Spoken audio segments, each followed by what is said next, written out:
আজকে বানাবো মুসুর ডাল দিয়ে কুমড়ো শাকের ডগা। তো এই রেসিপিটা করার জন্য প্রথমে লাগবে আমাকে এক বাটি মুসুর ডাল। এখানে ডালের পরিমাণটা তোমরা তোমাদের আন্দাজ মতো দিবে, যতটুকু লাগবে ততটুকুই নিবে। এখানে আমি এক বাটি মুসুর ডাল নিয়েছি, ডালটা ধুয়ে পরিষ্কার করে নিলাম। এবার কড়ার মধ্যে দিয়ে দিলাম, কড়ার মধ্যে দিয়ে দিলাম পরিমাণ মতো জল দিয়ে এবার লবণ দিয়ে দিব। ডালটাকে প্রথমে ফুটতে দিব।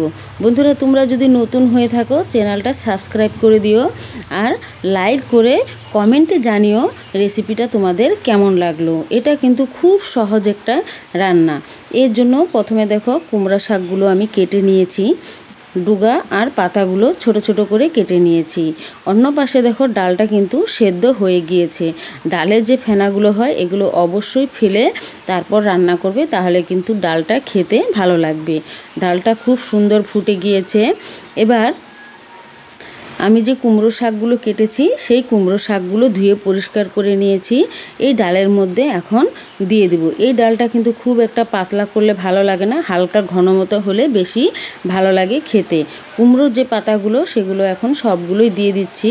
এখন কিন্তু অনেকটাই দেখাচ্ছে, একটু পরে সেদ্ধ হওয়ার পরে কিন্তু অনেকটাই কমে যাবে। হাতা দিয়ে সামান্য একটু নেড়ে চেড়ে দিব, তারপর সেদ্ধ হতে দিব। এই শাক কিন্তু বেশি যদি সেদ্ধ করে নাও তাহলে কিন্তু খেতে ভালো লাগে না, ওভার কুক করতে যাবে না। দিয়ে দিলাম আমি সামান্য একটু হলুদ, খুব একটা বেশি দিব না হলুদ। শাকে বেশি হলুদ হলে খেতে ভালো লাগে না, এটা কিন্তু অবশ্যই তোমরা জানবে। যে কোনো শাকই হোক হলুদ কিন্তু খুব একটা বেশি দিলে ভালো লাগে না, তো সেই হিসাবে অল্প একটুই হলুদ দিতে হবে। এবার হাতা দিয়ে আমি নেড়ে চেড়ে নিলাম, এবার ফুটতে দিব। এই শাকটা কিন্তু এইভাবে রান্না করলে, যদি তুমি শাকটা বেশি সেদ্ধ না করো তাহলে কিন্তু এর স্বাদটা কিন্তু অনেক গুণ বেশি ভালো পাওয়া যাবে। আর যদি বেশি সেদ্ধ করে ফেলো তখন কিন্তু এই শাকটা খেতে তেমন একটা টেস্ট লাগবে না।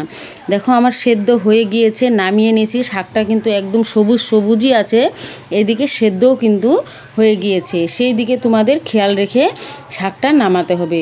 কড়ার মধ্যে এবার দিয়ে দিলাম তেল, ফোড়নে দিয়ে দিব কয়েকটা শুকনো লঙ্কা। বন্ধুরা, এটা আমি বাচ্চাকেও দিব খেতে, এর জন্য কাঁচা লঙ্কাটা এখানে আমি চিড়ে দেইনি, কেননা ঝাল হলে বাচ্চারা খেতে পারবে না। তোমরা অবশ্যই কাঁচা লঙ্কাটা দিয়ে দিবে।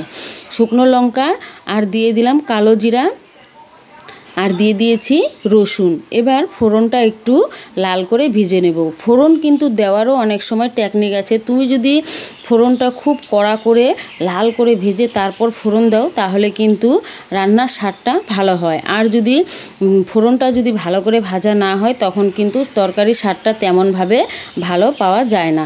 তো এইভাবে দেখো খুব সুন্দর করে ভেজে নিয়েছি। এবার ডালটা দিয়ে দিব। ডাল ফোড়ন যখন দিবে তখন তুমি নিজেই বুঝতে পারবে যে ডালের একটা গন্ধ যে খুব সুন্দর বের হয় না, তখনই বোঝা যাবে যে ডালের স্বাদটা কেমন হবে। তো এইভাবে দেখো ফোড়ন দিয়ে হাতা দিয়ে নেড়ে নিচ্ছি। আর শাকের কালার কিন্তু আমার যেমন একদম সবুজ তেমনই আছে।